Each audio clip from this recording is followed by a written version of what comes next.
See, the vision of our church is very simple. It's threefold: changing lives. We have the gospel, the good news of Christ. So it says, God who made he who knew no sin to be sin so that I can be made right with God.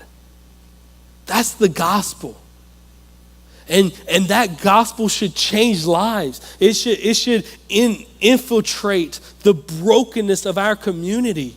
And so we don't want to be this us four and no more church that has church in this four walls. We want to be a church that's the hands and feet of Christ. And we're going where it's messy. We're going where it doesn't, it's not all glamorous.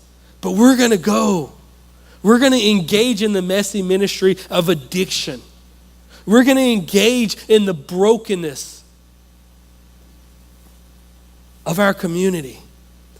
Because the gospel is going to change lives. So we want to change lives. We want to build families. You have to be blind to realize that the family is under attack in our culture today.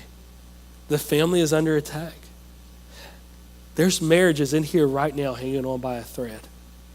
And we as a church, we don't want to just sit by and let that happen. That's why somebody like Dawn is so instrumental in the direction of our ministry.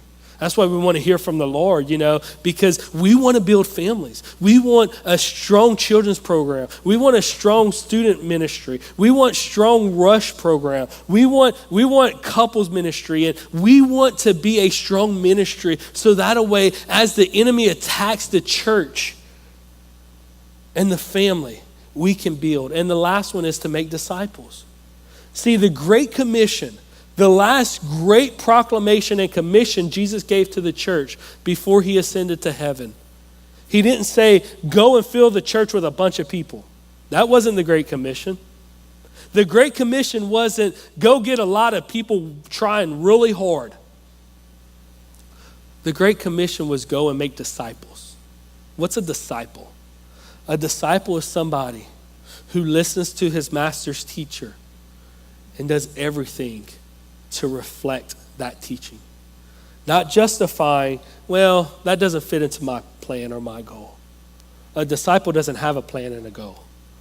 A disciple follows his master. So Jesus told us to go and make disciples. Not a disciple of me, a disciple of him, a disciple of Christ.